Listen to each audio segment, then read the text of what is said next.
बिस्मिल्लाहिर्रहमानिर्रहीम। नाज़रीन अस्सलाम वालेकुम। मैं हूं इमरान वसीम। नाज़रीन, इस प्रोग्राम में पाकिस्तान तहरीक इंसाफ के इनकलाब मार्च की जो ताज़ा तरीन सूरत हाल है वो आप नाज़रीन के साथ हम शेयर करने जा रहे हैं, और इन डिटेल्स में आप देखने वालों को ये भी बताएंगे कि क्या पाकिस्तान तहरीक इंसाफ को कोई खुफिया हाथ कंट्रोल कर रहा है। बुशरा बीबी साहबा की जानिब से एक मरतबा फिर बानी पीटीआई, जो कि उनके खामद भी हैं, उनके अहकामात को नज़रअंदाज किया गया है। पाकिस्तान तहरीक इंसाफ की क़यादत की अडयाला जेल की जानिब दौड़ें लगी हुई हैं, और इस वक्त जिस वक्त मैं ये प्रोग्राम रिकॉर्ड कर रहा हूँ, बज़ाहिर कैपिटल सिटी के जो हालात हैं वो कशीदा होते हुए नज़र आ रहे हैं। हुकूमत ने क्या फ़ैसला किया है, मामलात किन जानिब बढ़ते हुए दिखाई दे रहे हैं, ये सारी डिटेल इस व्लॉग में आप नाज़रीन के साथ हम शेयर करने जा रहे हैं। लेकिन प्रोग्राम का आगाज़ करने से पहले आप देखने वालों से चैनल सब्सक्रिप्शन की दरख्वास्त करेंगे कि जिन दोस्तों की जानिब से अभी तक हमारे चैनल को सब्सक्राइब नहीं किया गया, उनसे दरख्वास्त होगी कि चैनल को सब्सक्राइब कर लें, बेल आइकॉन का बटन प्रेस करें। वीडियो अगर पसंद आए तो इसे लाइक भी करें और अपने दोस्तों के साथ इस प्रोग्राम को शेयर भी करें। तो पहले तो ताज़ा तरीन सूरत हाल आपके साथ शेयर कर लेते हैं। नाज़रीन, जिस वक्त मैं ये प्रोग्राम रिकॉर्ड कर रहा हूँ, पाकिस्तान तहरीक इंसाफ के मुजाहिरीन ब्लू एरिया में पहुँच चुके हैं, और आप कह सकते हैं कि जो डी चौक है, डी चौक से कुछ ज़्यादा दूर पाकिस्तान तहरीक इंसाफ के मुजाहिरीन नहीं हैं। लेकिन तहरीक इंसाफ के मुजाहिरीन को आगे बढ़ने के दौरान जो सिक्योरिटी फोर्सेस डी चौक पर तैनात किए गए हैं, वहाँ पर उनको मुज़ाहमत का सामना करना पड़ रहा है, क्योंकि सिक्योरिटी फोर्सेस की जानिब से शेलिंग की जा रही है और शेलिंग के नतीजे में उनको पीछे धकेला जा रहा है। ये तो हो गए पाकिस्तान तहरीक इंसाफ के मुजाहिरीन जो डी चौक के करीब करीब आ चुके हैं। सवाल ये पैदा होता है कि जो बीबी का काफ़िला है, जिसको इमरान खान साहब की अहलिया बुशरा बीबी साहबा उसकी क़यादत कर रही हैं, वो कहाँ पे पहुँचा है। उस काफ़िले की नाज़रीन अगर हम बात करें तो अगर पीटीआई के मुजाहिरीन डी चौक से ब्लू एरिया में कोई आधा किलोमीटर या 1 किलोमीटर पीछे हैं, तो बुशरा बीबी साहबा का जो काफ़िला है वो 4 से 5 किलोमीटर जो है वो डी चौक से इस वक्त दूर है। और बुशरा बीबी साहबा के अगर काफ़िले में लोगों की तादाद की अगर हम बात करें, मेरा इनपुट जो है वो आप नाजरीन के पहले ही मैं आपके साथ शेयर कर चुका हूँ कि 5 से 10 हज़ार से ज़्यादा बंदा नहीं है। लेकिन अगर दूसरे हमारे जो साफ़ी दोस्त हैं, उनका अगर इनपुट जो मैंने लिया है वो आपके साथ अगर मैं शेयर करूं, तो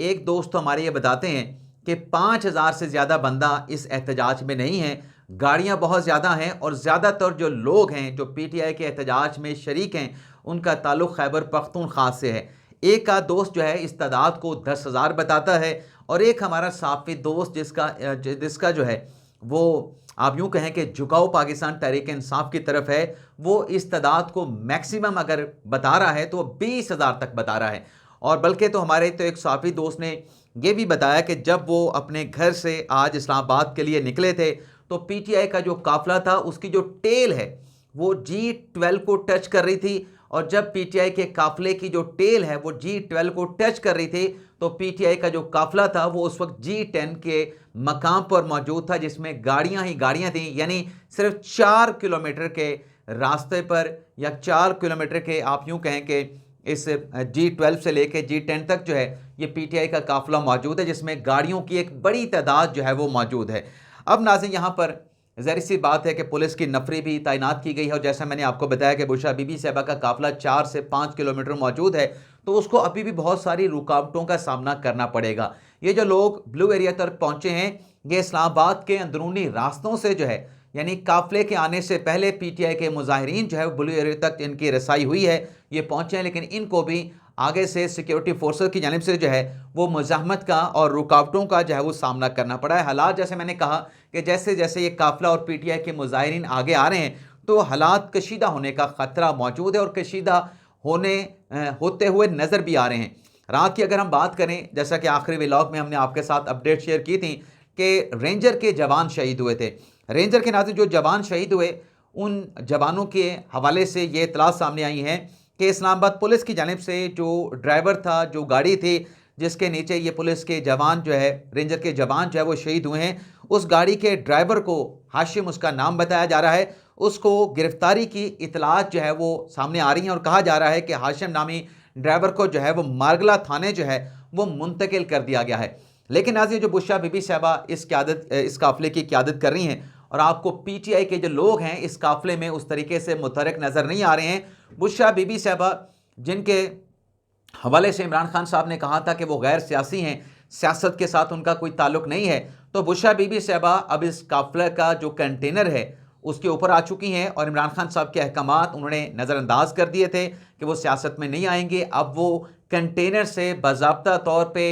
पीटीआई के कारकुनान के साथ खिताब भी कर रही हैं और उन्हें आगे बढ़ने की जो हलाशेरी है वो भी बुशरा बीबी साहबा की जानिब से जो है वो दी जा रही हैं। तो एक तो इमरान खान साहब का जो हुक्म था कि आपने सियासत में नहीं आना, सियासत जो है वो पाकिस्तान तहरीक इंसाफ की क़यादत, पाकिस्तान तहरीक इंसाफ के रहनुमा करेंगे, तो एक हुक्म तो बुशरा बीबी साहबा ने ये नज़रअंदाज किया। दूसरा जो इमरान खान साहब का स्टेटमेंट रिकॉर्ड हुआ, जो कि रिपोर्ट हुआ कि अडयाला जेल में रात जो बैरिस्टर गौहर अली खान ने मुलाकात की, उस मुलाकात में जो बुशरा बीबी साहबा का एक तकाजा था और उन्होंने बाकायदा तौर पर स्टेटमेंट भी जारी किया कि इमरान खान साहब का बयान आएगा और वीडियो बयान आएगा तब हम इस एहतजाज को जो है वो कॉल ऑफ कर सकते हैं। तो वो रिकॉर्ड किया गया और बुशरा बीबी साहबा के साथ रब्ता किया गया। तो बुशरा बीबी साहबा ने इमरान खान साहब का वो वीडियो स्टेटमेंट भी जो है मानने से इनकार करके डी चौक की जानिब जो है वो बढ़ने का फैसला किया। अब ये इतलात ये भी आ रही हैं कि अभी भी एक और इमरान खान साहब का वीडियो बयान जो है वो रिकॉर्ड किया गया है, शायद बुशरा बीबी साहबा को दिखाया जाएगा, उनके लिए रिकॉर्ड किया गया है। लेकिन जो बुशरा बीबी साहबा बार बार इमरान खान साहब के अहकामात मानने से इनकारी हैं, बुशरा बीबी साहबा के नाज़रीन इस सख्त मौक़िफ़ के हवाले से दो बातें इस वक्त शहर इक़्तिदार में हो रही हैं। एक तो ये बात की जा रही है कि आखिर क्या वजह है कि बुशरा बीबी साहबा जो हैं वो इमरान खान साहब के अहकामात भी नहीं मान रही हैं। तो जो दो बातें शहर इक़्तिदार में चल रही हैं उस पर आने से पहले, अब से कुछ देर पहले जब मैं ये प्रोग्राम रिकॉर्ड कर रहा हूँ, वज़ीर दाखिला मोहसिन नकवी ने डी चौक पे आके पुलिस सिक्योरिटी फोर्सेस वहाँ पे इंतज़ामात का जायज़ा लिया है और वहाँ पे आके उन्होंने एक प्रेस कॉन्फ्रेंस की है जिसमें वज़ीर दाखिला मोहसिन नकवी का ये कहना है कि हमने नेगोशिएशन की, हमने पाकिस्तान तहरीक इंसाफ को अपने साथ इंगेज किया, उनकी क़यादत को, और हमने इनको संजानी के मकाम पर जलसा करने की या धरना देने की इजाज़त भी दे दी और ये मान गए थे। पूछें, मोहसिन नकवी ने कहा कि पीटीआई के लोगों से पूछें कि क्या हमारे साथ ये संजानी के मकाम के ऊपर मुतबादल जगह पे जलसा धरना करने के ऊपर इनके साथ बात नहीं हुई, क्या इनके साथ एग्री नहीं किया गया। लेकिन मोहसिन नकवी साहब ने एक नई बात की है। मोहसिन नकवी साहब ये बात करें कि 2 मरतबा तो हमने इमरान खान साहब के साथ इनकी मुलाकात कराई, लेकिन पाकिस्तान तहरीक इंसाफ की जो क़यादत है वो तो चाहती है कि ये मामला पुरअमन तरीके से आगे बढ़ें, बातचीत हो। लेकिन मोहसिन नकवी साहब ये कह रहे हैं कि बातचीत करने के बाद, मुज़ाकरात करने के बाद मुकर जाते हैं और काफिले को आगे ले आते हैं। और किसी खुफिया हाथ का मोहसिन नकवी साहब ने अपने इस मीडिया टॉक में जिक्र किया कि इस वक्त जो पाकिस्तान तहरीक इंसाफ की जो क़यादत है वो किसी खुफिया हाथ में खेल रही है, जो बातचीत जो है वो पॉजिटिव नहीं होने दे रही, जो मामले का हल नहीं निकालना चाहती, और ये जो खुफिया हाथ है ये पाकिस्तान तहरीक इंसाफ को भारी पड़ेगा। ये मोहसिन नकवी साहब ने कहा है। अब जो मैंने आपके साथ बात रखी कि जो शहर इक़्तिदार में बात हो रही है कि आखिर क्या वजह है कि बुशरा बीबी साहबा जो है वो इस बात को नहीं मान रही, तो इस हवाले से नाज़रीन 2 बातें सामने आ रही हैं। एक तो ये है कि क्या कहीं इदारे के अंदर से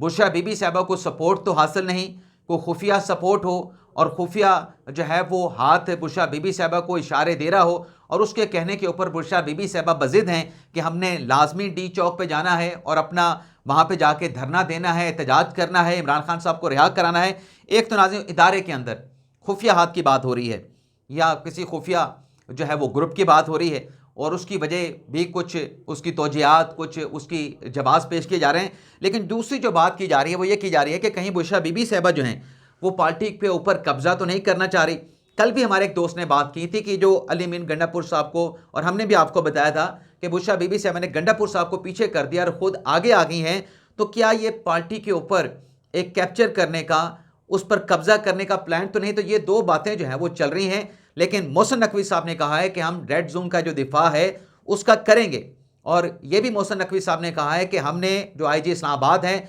उन्होंने देखना है कि इस मॉब को कैसे हमने जो है वो कंट्रोल करना है।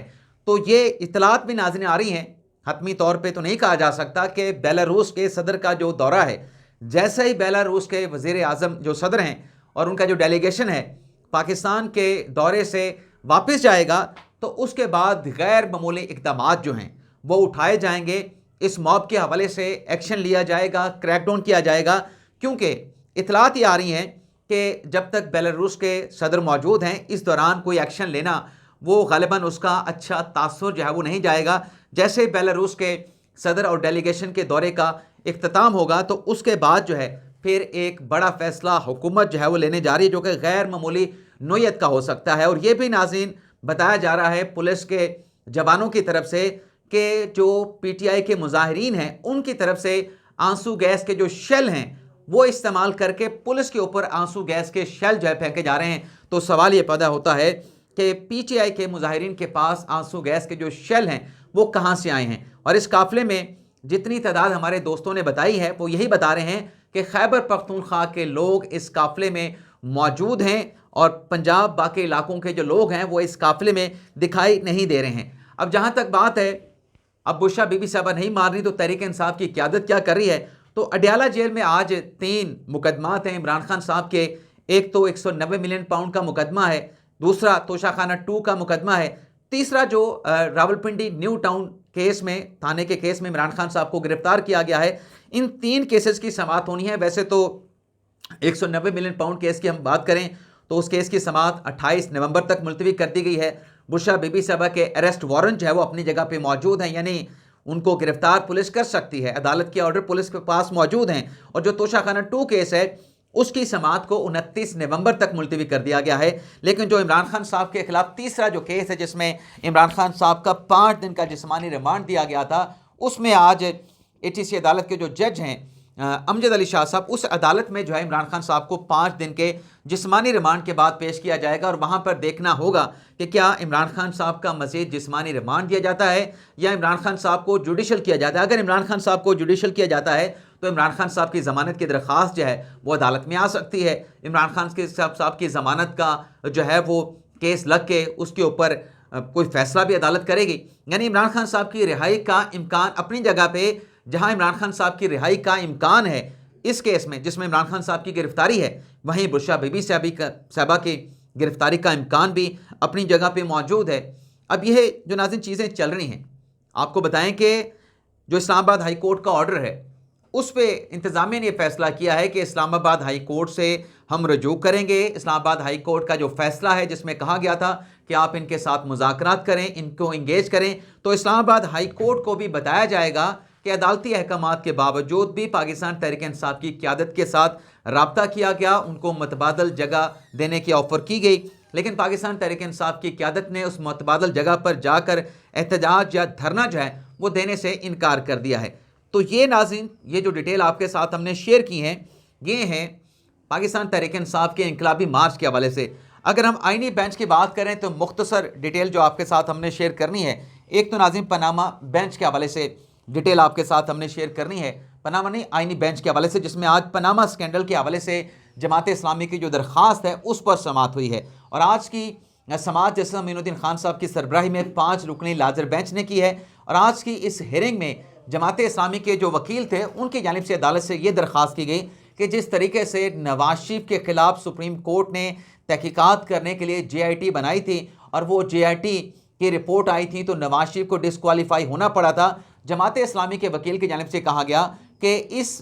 केस में जो बाकी जो लोग हैं पनामा में जिनके नाम आए थे उनके खिलाफ इंक्वायरी के लिए भी आप JIT बनाएं, जिस पर आईनी बेंच के जजेस की तरफ से ये सवाल उठाया गया कि पहले तो आप ये बताएं कि जो JIT बनी थी पनामा में पहले मखसूस केसेस के लिए, वो JIT किस कानून के तहत बनाई गई थी? क्या नैब कानून के में किसी JIT की गुंजाइश मौजूद है? जिस पर जमात इस्लामी के वकला की जानिब से कहा गया कि वो JIT हमने तो नहीं बनाई थी, आपकी सुप्रीम कोर्ट ने बनाई थी, सुप्रीम कोर्ट ने JIT बनाई और फिर तहकीकात कराई, हम तो सिर्फ वही जो एक मिसाल मौजूद है वो अदालत के सामने रख रहे हैं कि आप JIT बना के इस मामले के हवाले से बाकी जो पनामा के किरदार हैं उनकी भी इन्वेस्टिगेशन करवा लें। लेकिन अदालत ने कहा कि हम JIT नहीं बनाना चाहते और किस केस में क्या हुआ था ये हमारा कंसर्न आईनी बेंच का नहीं है। आपकी जो दरख्वास्त है उसमें नैब को फरीक बनाया गया है, आप अगर इन्वेस्टिगेशन चाहते हैं पनामा के मामले पे तो आप नैब से जाके रजू कर लें। नैब अगर आपकी दरख्वास्त के ऊपर पनामा के बाकी किरदारों, बाकी नामों के खिलाफ इन्वेस्टिगेशन नहीं करता तो आप फिर दोबारा से अदालत से रजू कर सकते हैं, लेकिन वो अदालत सुप्रीम कोर्ट ऑफ पाकिस्तान नहीं होगी। नैब आकी बात ना सुने तो फिर आपको हाई कोर्ट से जो है वो रजू करना पड़ेगा। और इस बात पर हामी भरी है जमात इस्लामी ने, और जमात इस्लामी के हामी भरने पे कि वो नैब से रजू करेंगे, अदालत ने इस केस को डिस्पोज ऑफ कर दिया है। बाकी जुडिशल कमीशन का इजलास 6 दिसंबर को बुला लिया गया है, और 6 दिसंबर के नाज़िम जुडिशल कमीशन के इजलास में सिंध हाई कोर्ट और पेशावर हाई कोर्ट में जजेस की तैनातियों के हवाले से मुख्तलिफ नामों पर जो है वो गौर व खौस किया जाएगा। तो ये था नाज़रीन आज का हमारा व्लॉग। आपसे इजाज़त चाहते हैं। अल्लाह ताला हम सब का हामी नासर हो, अपनी दुआ में याद रखिएगा। अल्लाह हाफ़िज़।